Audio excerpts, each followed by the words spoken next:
प्रिय छात्रों, एनसीईआरटी कक्षा 10वीं गणित विषय में आप सभी का स्वागत है। आइए आज हम लोग प्रश्नावली 8.4 का प्रश्न क्रमांक 5 का छठवां प्रश्न हल करेंगे, जिसके अनुसार यहाँ पे सिद्ध करना है करनी 1 धन साइन ए बटे 1 ऋण साइन ए बराबर सेक ए धन टेन ए होता है। तो यहाँ पे हम लेफ्ट हैंड साइड लेकर चलते हैं। तो लेफ्ट हैंड साइड हमारे पास है करनी 1 धन साइन ए बटे 1 ऋण साइन ए।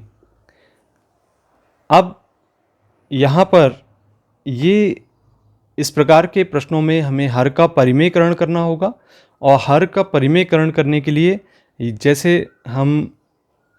हमारे पास 1 बटे एक्स ऋण वाई है, इसका हमें परिमेयकरण करना है। तो हम क्या करेंगे, एक्स धन वाई में परिवर्तित करेंगे इसे, और अंश और हर में गुणा कर देंगे। यदि यहाँ पे धन का चिन्ह रहता तो हम ऋण का चिन्ह का आपस में चिन्ह बदलकर गुणा करते, और चूंकि अभी ऋण का चिन्ह है इसलिए हमने धन का चिन्ह परिवर्तित करके अंश और हर में गुणा किए हैं। तो इस प्रकार से ये परिमेयकरण कहलाता है। तो यहाँ पे हम लिखेंगे हर का परिमेयकरण करने पर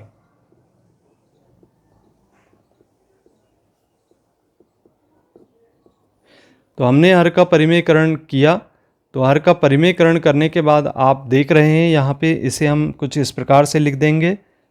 करनी पूरा हम बनाएंगे और फिर जो प्रश्न में ज्ञात है उसको हम लिख दें 1 धन साइन ए बटे 1 ऋण साइन ए, और गुणा करेंगे हम चिन्ह परिवर्तित करके। तो 1 धन साइन ए बटे 1 धन साइन ए का हम अंश और हर में गुणा करेंगे। तो जब आपस में गुणा होगा तो ये ध्यान से देखेंगे, यहाँ पे इसे हम कुछ इस प्रकार से लिख सकते हैं। 1 धन साइन ए को हम ऐसा लिखेंगे, 1 धन साइन ए 2 बार चूंकि लिखा हुआ है तो उसको हमने वर्ग लगा दिया, और नीचे चूंकि 1 ऋण साइन ए और 1 धन साइन ए है, जैसा कि हम सभी जानते हैं एक सर्व समीका के अनुसार सर्व समीका का उपयोग करते हुए हम देखते हैं कि ए का वर्ग ऋण बी का वर्ग बराबर ए धन बी और ए ऋण बी होता है। तो यहाँ पे ए ऋण बी और ए धन बी, तो इसके ए के स्थान पे 1 और बी के स्थान पे साइन रखने पर यहाँ पे होगा ए का वर्ग यानी 1 का वर्ग हो जाएगा, और ऋण बी का वर्ग यानी साइन का वर्ग हो जाएगा। तो साइन वर्ग ए लिखेंगे। अब इसके बाद हम जानते हैं कि 1 ऋण साइन स्क्वायर थीटा बराबर कितना होता है।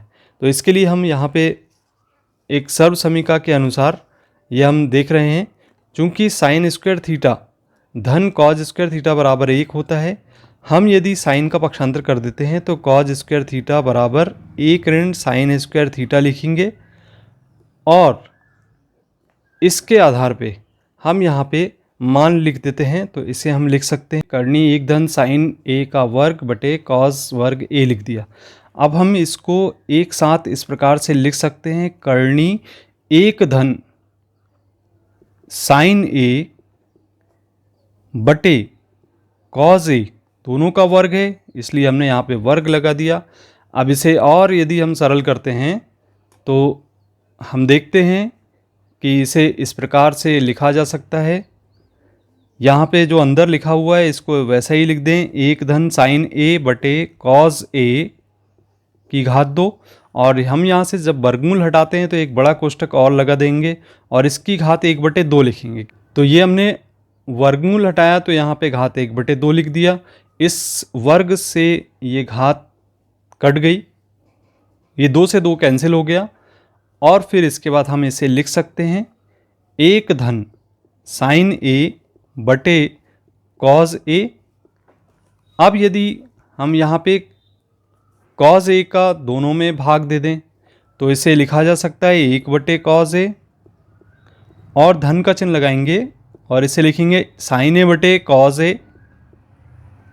अब देखिए हम जानते हैं त्रिकोणमितीय अनुपात है, उसके आधार पे 1 बटे कॉस थीटा बराबर सेक थीटा, तो इसके 1 बटे कॉस ए के स्थान पे सेक ए लिख दिए, और साइन ए बटे कॉस ए चूँकि साइन थीटा बटे कॉस थीटा बराबर टेन थीटा होता है तो इसके स्थान पे हम लिखेंगे टेन थीटा।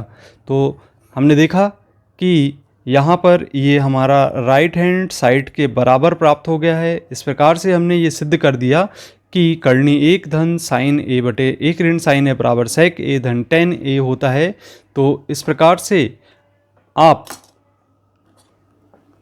यदि आपको इस प्रश्न में किसी भी प्रकार का डाउट है तो आप हमें कमेंट बॉक्स में कमेंट करके पूछ सकते हैं। और मिलते हैं हम अगली वीडियो में। धन्यवाद।